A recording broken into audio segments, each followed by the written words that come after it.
So when we talk about homeostasis, it's incredibly important to organisms because getting outside of the homeostasis range of really anything that's kept in homeostasis can actually kill the organism. Okay, so if you think about people, if they have hypoglycemia, okay, so they have low blood sugar, that can actually be deadly, right? And if you think about why, if you have low blood glucose level, okay, low blood sugar, it means that your cells are basically getting starved. They don't have any food, okay, because they use the glucose to produce energy. So if your cells are starving, they will eventually start to die off. And when your cells start to die off, that's not good for the organism yourself. Okay.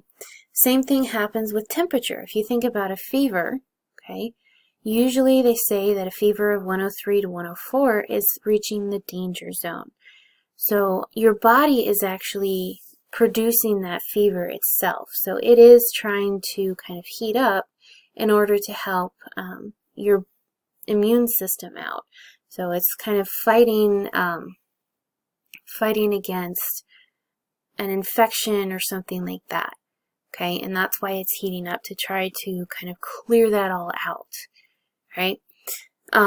So your body is actually designed to survive if you have a fever of like 103. When you hit 104, 105, that's where things start to get dangerous. Because while the majority of your body can handle those temperatures, your brain can't. So you actually start getting brain damage when you have a temperature of like 104, 105 or higher. Okay, so that's why they always say, when you are sick, you need to keep checking your temperature to make sure that it's not hitting above that 103 mark, because that's when it starts getting really dangerous. Okay.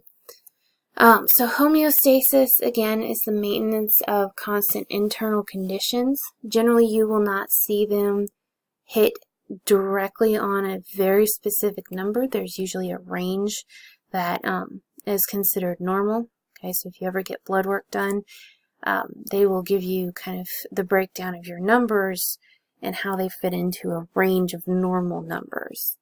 And then when you talk about homeostasis, there are a lot of various processes that your body has to try to maintain homeostasis. So if you're talking about heat, when you start getting really hot, okay, your blood flow actually starts to increase going to the skin. So the skin is the surface where it can actually release some of that heat. So tiny muscles will actually expand the pores to let more of that heat out. The sweat glands will release water. The theory behind that is that if there is any kind of wind or air movement, it will actually evaporate that water, that sweat, taking some of the heat out of your body with it. Okay, so generally your blood vessels expanding is what causes you to get really red when you're hot and sweaty and everything. Okay. And they're expanding in order to release more of that heat that's inside your body and in order to cool you down. Okay. Interesting thing, dogs do not actually have sweat glands. That's why they pant when they get hot. Okay, it's their cooling method. So, behaviors and what are known as adaptations can help maintain homeostasis. So behaviors are kind of different things that an organism will do to help kind of bring them back into that range of homeostasis. Adaptations are different like processes that the organism has, like chemical things inside the body that can help them out. Polar bears, this is an adaptation here. Polar bears actually have hollow hair, okay, that helps retain body heat. So this is an adaptation because this is not a behavior that the bear is going outside of its way to hollow out its hair to keep its body heat. This is something that the bear just has.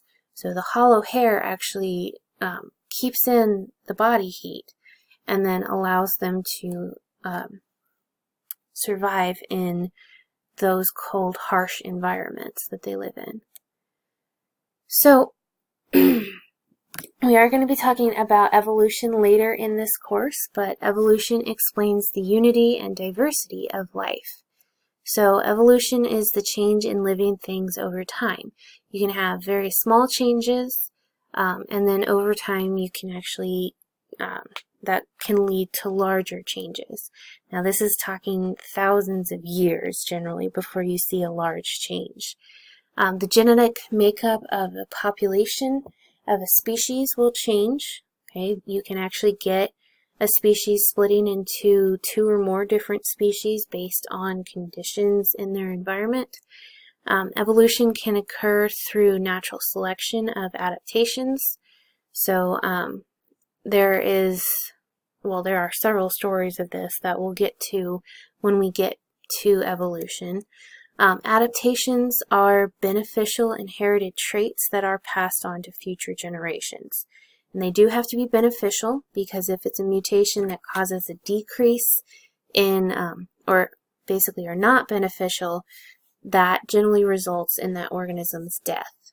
So it can't pass on its trait to a future generation. So some plants actually have flowers that look like insects. That prevents the plant from getting eaten oftentimes. Okay, yeah. So it wards off predators simply because the predators don't see the plant as food. And then some insects actually look like parts of a plant. So in this case, we have an insect that kind of looks like a thorn. Okay, so you're not going to have any kind of animal want to eat that insect because it sees it, especially hanging out on a plant, and it thinks, oh, that's a thorn, I don't want to bite that because that'll hurt. Okay, so you'll see that oftentimes different organisms will actually produce kind of defense mechanisms that copy something else or allow them to kind of hide in their environment. So that is a very common thing. But that is the end of this section. So